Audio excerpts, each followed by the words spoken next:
নমস্কার বন্ধুরা, আমি শর্মিলা লাহাস কিচেনে জানাই সকলকে স্বাগত। আজকে আমি আপনাদের জন্য নিয়ে এসেছি সম্পূর্ণ রেস্টুরেন্ট স্টাইল বা ধাবা স্টাইল এগ চিকেন তরকার একটি দারুণ রেসিপি। এই এগ চিকেন তরকা যদি আপনারা বাড়িতেই এত সুন্দর বানাতে পারেন তাহলে আর রেস্টুরেন্টে যাওয়ার দরকার কি। চলুন তাহলে দেখে নিই। আমি 150 গ্রাম তরকার ডাল সারা রাত্রির ভিজিয়ে রেখেছিলাম। এইবার আমি রান্না করার সময় এই তরকার ডাল আমি প্রেসার কুকারে দিয়ে দিচ্ছি।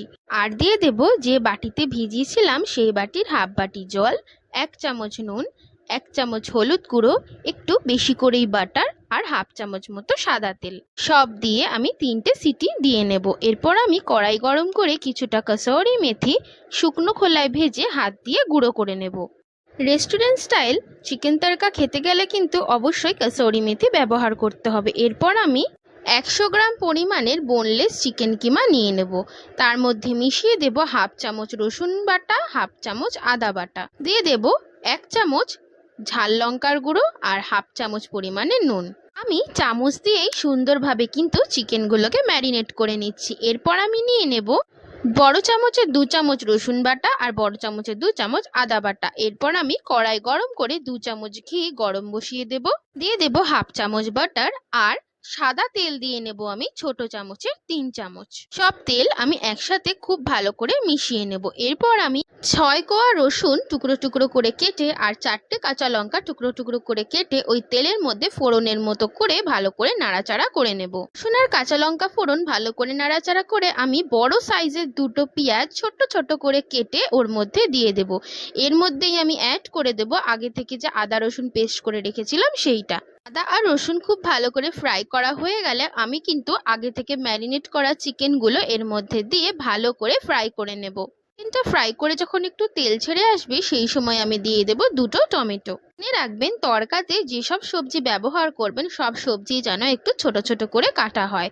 এরপর আমি সব সবজিগুলো ফ্রাই হয়ে গেলে দিয়ে দেব বড় চামচের 1 চামচ ধনের গুঁড়ো, 1 চামচ জিরের গুঁড়ো, 1 চামচ হলুদ গুঁড়ো আর 1 চামচ ঝাল লঙ্কার গুঁড়ো। সব গুঁড়ো মশলা আমি চিকেনের সাথে খুব ভালো করে কষিয়ে নেব। কষিয়ে নেওয়ার সময় আমি সামান্য একটু জল দিয়ে দেব যাতে মশলাগুলো না পুড়ে যায়। এরপর দিয়ে দেব আমি 1 চামচ পরিমাণে নুন। দেওয়ার পরও কিন্তু আমি একটু ছিটিয়ে ছিটিয়ে পরিমাণের মতো জল দিয়ে দেব। এরপর আমি ঢেলে দেব আগে যে তরকাটা সিদ্ধ করে রেখেছিলাম সেই তরকাটা। সিদ্ধ করা তরকা দিয়ে আমি চিকেনের সাথে খুব ভালো করে নাড়াচাড়া করে নেব। ফুটতে দেওয়ার জন্য অপেক্ষা করব। এই মুহূর্তে আমি দিয়ে দেব 1 চামচ তরকার মশলা। আমি রেডিমেড তরকার মশলাই ব্যবহার করেছি। এরপর আমি দিয়ে দেব আগে যে কসুরি মেথিটা গুঁড়ো করে রেখেছিলাম সেইটা আর চপড ধনেপাতা। পাতাটা দেওয়ার পর আমি এখানে দিয়ে দেব বড় চামচের 1 চামচ বাটার। বাটারটা যখন মেল্ট হয়ে যাবে ঠিক সেই মুহূর্তে কিন্তু দিয়ে দিতে হবে 2 চামচ ফ্রেশ ক্রিম। ক্রিম দেওয়ার পর খুন্তির সাহায্যে কিন্তু খুব ভালো করে নাড়াচাড়া করে নিতে হবে। এবং আমি সেই সময় পাশের গ্যাসে ডিম নিয়ে কিন্তু আমি তেলে ফ্রাই করে ভুর্জি বানিয়ে নিয়েছিলাম। সেই ডিমের ভুর্জিটা আমি সবার শেষে অ্যাড করে দেব। মনে রাখবেন আরেকটা কথা, ধাবা স্টাইল বা রেস্টুরেন্ট স্টাইল তড়কা বানানোর জন্য কিন্তু অবশ্যই ফ্রেশ ক্রিম আর কসুরি মেথিটা ব্যবহার করতেই হবে। এইভাবেই কিন্তু তৈরি হয়ে গেল আমাদের রেস্টুরেন্ট স্টাইল বা ধাবা স্টাইল চিকেন এগ তড়কা বা এগ চিকেন তড়কা। সার্ভিং ডিশের মধ্যে গরম গরম রুটি, তড়কা, কাঁচা লঙ্কা আর সাথে পেঁয়াজ দিয়ে সার্ভ করুন আজকের ডিলিশিয়াস রেসিপি চিকেন তড়কা। সম্পূর্ণ ঘরোয়া পদ্ধতিতে ধাবা স্টাইল এগ চিকেন তড়কা। আজকের আমার এই এগ চিকেন তড়কার রেসিপি কেমন লাগলো অবশ্যই কিন্তু আপনারা বাড়িতে তৈরি করে আমাকে জানাবেন। রেসিপি এইটুকুই, দেখা হচ্ছে আরেকটি কোনো নতুন রেসিপি নিয়ে।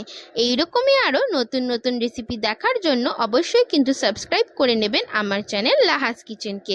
সাবস্ক্রাইব করা কিন্তু খুব সোজা, ইউটিউবে গিয়ে সার্চ করে নিতে হবে লাহাস কিচেন চ্যানেলকে আর সাবস্ক্রাইব করে বেল নোটিফিকেশনকে কিন্তু অন করে দিতে হবে।